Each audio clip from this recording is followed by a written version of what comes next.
Hammaga salom do'stlar. Sizlar bilan har doimgidek Shohdek bot.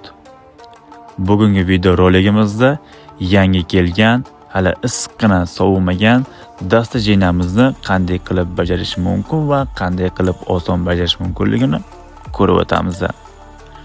Video juda ham foydali bo'lgan va ancha vaqtdan beri video qo'ymaganimning aktiv juda ham pastlab ketgan. Prosmotr bo'lmagani sababli ham men uncha ko'p video qo'yganim yo'q, chunki prosmotr bo'lmasa motivatsiya tushib ketadi.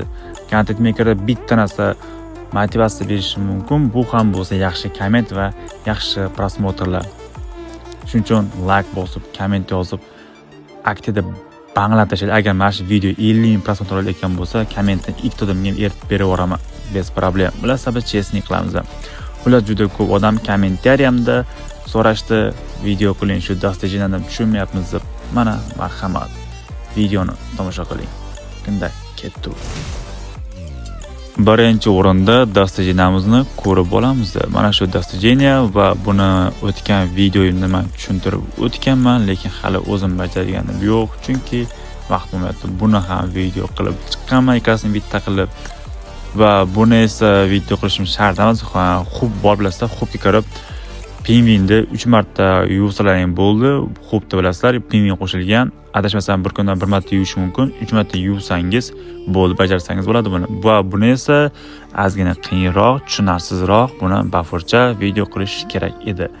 Demak, bo'lsam mana shu videoni dastajini bajaramiz. Xo'sh, birinchi navbatda bizga mana shunaqangi kalit kerak bo'ladi.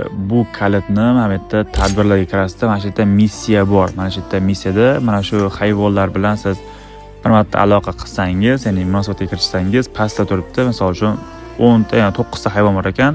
Har bitta hayvonga bitta ko'tariladi. Shundan ikkita kalit olsangiz bo'ladi va mana bu yerda video ko'rib ham kalit olsangiz bo'ladi. Jab bo'lmasam, sizda bo'lmasa ham komandangizda kimdir kalit bo'lsa ham bo'laveradi. Ular buni tushunib o'tdingiz, bo'lmasam biz komanda qilamiz.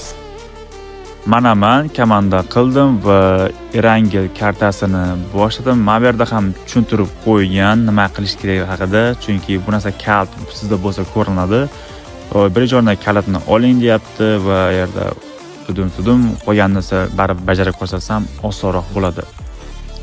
Agar kalit sizda bo'lsa, shunaqangi narsa sizga ko'rinadi. Bu Erangel kartasining turli joylarida ikkita joyda bo'ladi. Ya'ni bu pochta qutisi. O'sha pochta qutisini o'zingizdagi kalit bilan ochib, pochtani olishingizga to'g'ri keladi. Hozir hamma eventga sakraydi, biz esa pochta qutisiga boramiz. Aytgancha, komandada hamma kalit bo'lish shart emas, bitta odamga kalit bo'lsa bo'ldi. Qolganlarga ham buni hisoblaydi agar o'yin oxirigacha o'lib qolmasa.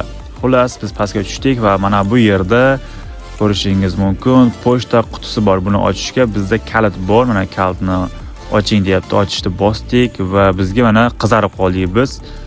Ekran qizardi.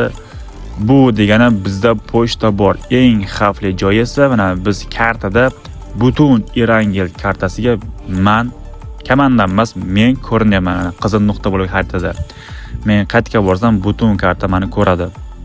Tabiiyki, ko'p odam menga push qiladi, sababi pochtani misol uchun sizda kalit yo'q, umuman komandangizda kalit yo'q va siz nima qoch. Bu yerda ochishga haqqimiz yo'q, chunki kalitni kuydirib olsangiz, kalit kuyib ketadi. Xullas, sizda umuman komandangizda kalit yo'q, lekin kimdir kartada kalit bilan pochtani ochdi va mana bu yerda qizil nuqta bo'lib ko'rinadi va siz uni yopib olib lutidan ana shu pochtani olib siz missiyani davom ettirib dastajini bajarishingiz bo'ladi. Shuning uchun bu opasnroq ekan. Iloji boricha transport olib faqat yurish kerak. To'xtash haqqingiz yo'q. To'xtasangiz siz oldingizga kimdir keladi, bosib ketadi. Shuning uchun iloji boricha to'xtamaslik kerak. Endi biz pochtani olgandan keyin avval lut qilib olishimiz kerak va o'lgancha rest qilib olaman. Chunki lut qilishning sababi, odam kelsa quruq pichoq bilan siz nima qila olasiz? Biznes pro o'yinchi bo'lsangiz ham nari bo'lsa bittani o'ldirasiz. Qolganlar sizni oqizib ketishadi. Shuning uchun qo'lga ilingan orujan olyapman. Ozgina ping bo'lyapti. Va maslahatim, agar siz rang ko'tarmayotgan bo'lsangiz, rangingiz pastroq bo'lsa, komandangizga qolganlar ham rangini pastroq qilib oling, chunki men komanda bittasi rangi baland bo'lgani uchun yaxshi o'yinchoq tushdi. Top 1 olish amrimahol, chunki bu karta oxirida top 1 ham olishimiz kerak. Xullas biz lut qilib oldik. Endi olishim kerak, chunki bu yerda men bu qurol bilan nimadir hal qilishim qiyin. Xo'sh, pochtani oldik. Endi biz pochtani eltishimiz kerak. Qayerga? Mana bu yerda kartamizda bizda shunaqangi joylar ko'rinib turadi. Ikki xil joyda shu pochtani oladigan joy bo'ladi. Xohlaganini tanlab borishimiz kerak.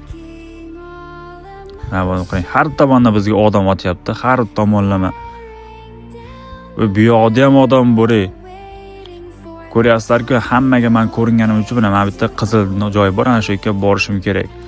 Ana shu joyga borib, mana shu pochtani eltib qo'yishim kerak. Bo'lmasam ketdi.